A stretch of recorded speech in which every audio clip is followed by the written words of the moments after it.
Work place ఎప్పుడు pleasant గా ఉండాలి. కొత్త వారు వచ్చినప్పుడు వారిని ఎంకరేజ్ చేయాలి.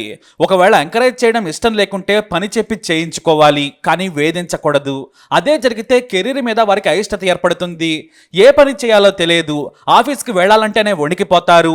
సాయం చేయకపోయినా పర్వాలేదు, కానీ వేధించొద్దు. ప్యాషన్ గా లేరనో, మామూలు బట్టలు వేసుకున్నారనో, అవుట్డేటెడ్ ఫోన్ వాడుతున్నారనో, బయటకు రావట్లేదనో, మాట్లాడటం లేరనో, ఇంగ్లీష్ రాదనో తక్కువ భావంతో చూడకూడదు, వేధించకూడదు. ఒక్కో మనిషి ఒక్కో విభిన్న వాతావరణంలో పెరుగుతారు. కొంతమంది కడు పేదరికం నుంచి కష్టపడి సిటీలకు వస్తారు. ఇంకొంతమంది ముభావంగా ఉండటం వారి తత్వం. కొంతమంది అయితే గలగలా మాట్లాడేస్తూ ఉంటారు. అలాంటి వారిని ఆదిలోనే హింసిస్తే జీవితం నాశనమైనట్టే. మీకు ఇంకా బాగా అర్థం కావాలంటే గజియాబాద్కు చెందిన శివాని త్యాగి సింగ్ అనే యువతి తాను ఓ లేఖ రాసింది. ఆమె జీవితం గురించి తప్పకుండా వినాల్సిందే. గజియాబాద్లోని ఓ దిగువ మధ్యతరగతి ఇంట్లో పుట్టింది శివాని. ప్రభుత్వ స్కూల్లో చదువుకుంది. ఆ తర్వాత కష్టపడి డిగ్రీ పూర్తి చేసింది. అయితే ఉద్యోగం చేయాలనే తపన ఉండేది. దీంతో నోయిడాకు చేరుకుంది. ఇప్పుడు నోయిడా వరల్డ్ క్లాస్ ఏరియా. అక్కడికి వచ్చి చిన్న చిన్న ఉద్యోగాలు చేసుకుంటూ ఎంబీఏ కూడా చదివేసింది. సొంత డబ్బుతో చదువుకొని అమ్మా నాన్నకు భారం కాకుండా కష్టపడింది. ఇక ఆ తరువాత తనకంటూ ఓ మంచి ఉద్యోగం కావాలి, నాన్నకు భారం కాకూడదు, తమ్ముడి చదువుకు సాయం చేయాలనుకుని కష్టపడింది. అలా చిన్న చిన్న సంస్థల్లో పనిచేస్తూ చివరకు యాక్సిస్ బ్యాంకులో ఉద్యోగం సంపాదించింది. యాక్సిస్ బ్యాంక్ అంటే చాలా పెద్ద సంస్థ. మంచి వాతావరణం కూడా ఉంటుంది. వర్క్ బాగా నేర్చుకోవచ్చని కోటి ఆశలతో వచ్చింది శివాని. పెళ్లి చేసుకోమని అమ్మా నాన్న చెప్పినా కూడా నాకు మంచి కంపెనీలో జాబ్ వచ్చింది, ఒక ఏడాది తర్వాత చేసుకుంటానని చెప్పింది శివాని సింగ్. కానీ అక్కడి పరిస్థితులు మాత్రం చాలా తేడాగా ఉన్నాయి. నోయిడాలోని సెక్టార్ 128లోని యాక్సిస్ హౌస్ లో జాయిన్ అయింది. అప్పటికే మంచి ఇంగ్లీష్ నేర్చుకుని పని కూడా మొదలు పెట్టారు. అక్టోబర్ 2023న మొదటిసారి ఈ కంపెనీలో జాయిన్ అయింది. అయితే అక్కడ మహమ్మద్ అక్రమ్ అనే sales manager come team leader కింద శివాని పనిచేయాల్సి వచ్చింది. అతను సైకో. అంతకంటే ముందు అతని టీంలోని మహిళా ఉద్యోగులు, ఇతర మేల్ కొలీగ్స్ కూడా శివానీని వెలివేసినట్లుగా చూడటం మొదలు పెట్టారు. ఒక తోటి మహిళా ఉద్యోగి మీద మొదటి రోజు నుంచే సెటైర్లు వేయటం మొదలు పెట్టారు. ఇది నోయిడా, కాస్త మోడర్న్ గా రావచ్చు కదా అంటూ వెకిలిగా మాట్లాడేవారు. సీనియర్ కావడంతో శివాని ఏమనలేదు. ఆ తర్వాత సమయం దొరికిన ప్రతిసారి వెకిలిగా మాట్లాడటం మొదలు పెడుతూ వచ్చారు. మంచి చీర కట్టుకుని వస్తే ఎవరి కోసమో ఈ రంగు చీర, ఎవరికైనా ఆఫీసులో మ్యాచ్ అవుతుందేమో చూడమని క్యారెక్టర్ని కూడా దెబ్బతీయటం మొదలు పెట్టారు తోటి ఉద్యోగులు. అప్పుడప్పుడు చీర, ఎక్కువగా పంజాబీ డ్రెస్సులు వేసుకుని వెళ్లేది శివాని.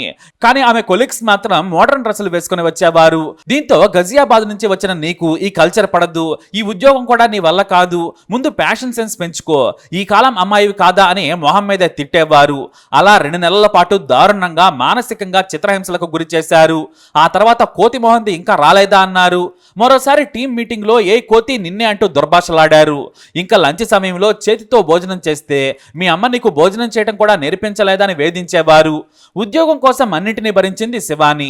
కానీ ఆ తర్వాత ఆమె టీం లీడర్ అహ్మద్ అక్రమ్ ఆమె పిరికితనాన్ని అలుసుగా తీసుకొని మరింత అవమానించడం మొదలు పెట్టాడు. తానే తోపునంటూ మాట్లాడేవాడు, పని చేత కాదని తిట్టేవాడు, సోకుల మీద కంటే పని మీద ధ్యాస పెట్టాలని అందరి ముందు తిట్టేవాడు. అయితే అదే టీంలోని ఓ లేడీ మాటలను ఈ అక్రమ్ ఎక్కువగా వినేవాడు. ఆమె చెప్పినట్టుగానే శివాని త్యాగిని వేధించేవాడు. ఆమెను బయటకు పంపాలని ఆ లేడీ విశ్వ ప్రయత్నం చేసింది. అందుకు మానసికంగా రోజు వేధించేది. పల్లెటూరి పిల్ల, కోతి మొహంది, ప్యాషన్ తెలియని మోటి మనిషి అనేవారు. అయితే 5 నెలల పాటు శివాని ఎన్ని మాటలన్నా భరించింది. చివరకు ఆమె భోజనం చేస్తుంటే లంచ్ సమయంలో నానా మాటలనేవారు. ఆ తర్వాత ఆమె వెజిటేరియన్ అని తెలిసినా కూడా తాము తెచ్చుకున్న చికెన్ మటన్ మొక్కలను ఆమె బాక్స్ లో బలవంతంగా కుక్కేవారు. ఆ తర్వాత అంతా వెకిలిగా నవ్వేవారు. భోజనం మానేస్తే స్లిమ్ గా బాలీవుడ్ హీరోయిన్ లా ఉండాలని డైటింగ్ చేస్తున్నట్లుందని వెకిలి మాటలు అనేవారు. అయితే సదరు తోటి మహిళా ఉద్యోగ తీరు మరీ బరితెగింపు వరకు వెళ్ళింది. నోటికొచ్చినట్టు మాట్లాడటంతో నా గురించి నువ్వు మాట్లాడొద్దు, నువ్వెంతో నేను అంతే ఇక్కడ అని చెప్పింది శివాని. నా గురించి మాట్లాడితే ఊరుకోనని ఎదురు తిరగడంతో ఆ సదరు సీనియర్ ఉద్యోగి తట్టుకోలేకపోయింది. నన్నే మాట అంటావా అని గది నుంచి బయటకు వెళ్ళమని జుట్టు పట్టుకుని నెట్టేసింది. దీంతో తన లీడర్ అయిన అక్రమ్కు చెబితే నీకు ఎలానే కావాలి, అప్పుడు కానీ నీకు బుద్ధి రాదన్నాడు.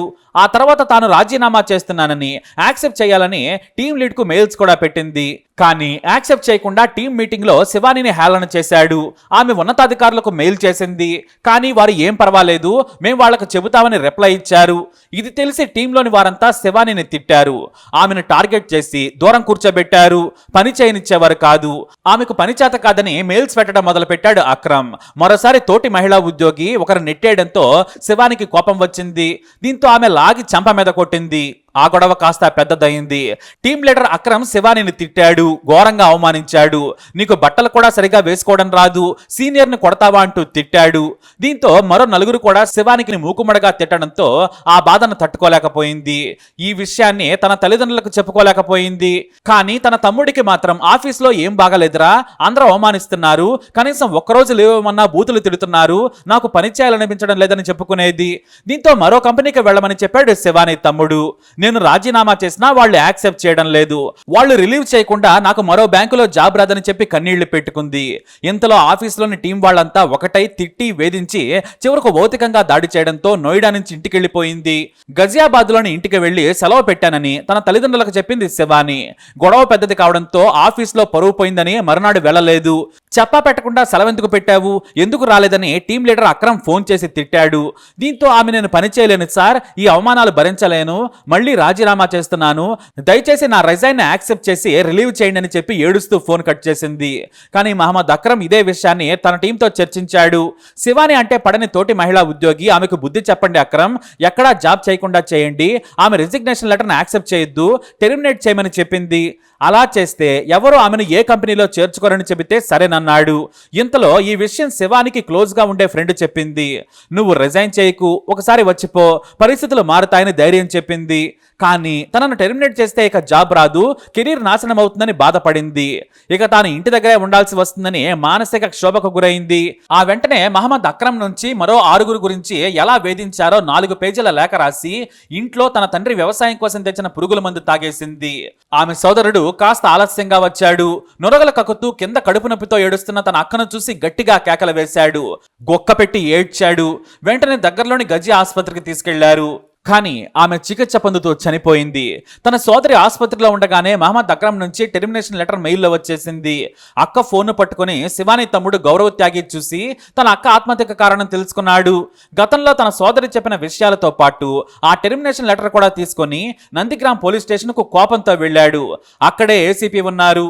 తన అక్క ఆత్మహత్య గురించి, ఆఫీసులో వేధింపుల గురించి చెప్పడంతో ఆయన స్వయంగా వచ్చి విచారణ చేశారు. ఇంట్లోని లెటర్ను చదివిన ఆయన స్పెషల్ టీంను ఏర్పాటు చేసి విచారణ చేయించారు. శివాని త్యాగి ఆత్మహత్యకు మొదటి కారణం sales manager come team leader అయిన అక్రమ్ అని తేల్చారు.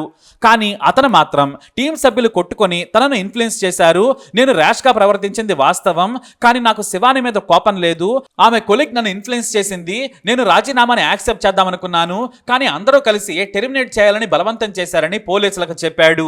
వారు చెప్పినట్లు నిర్ణయం తీసుకుంటే నువ్వెందుకు పని చేయడమని A1గా చేర్చి అరెస్ట్ చేశారు. ఆ తర్వాత మరో 5 కూడా పోలీసులు అరెస్ట్ చేసి జైలుకు పంపారు. అంతేకాదు యాక్సిస్ బ్యాంక్ ఉన్నతాధికారులను కూడా హెచ్చరించారు పోలీసులు.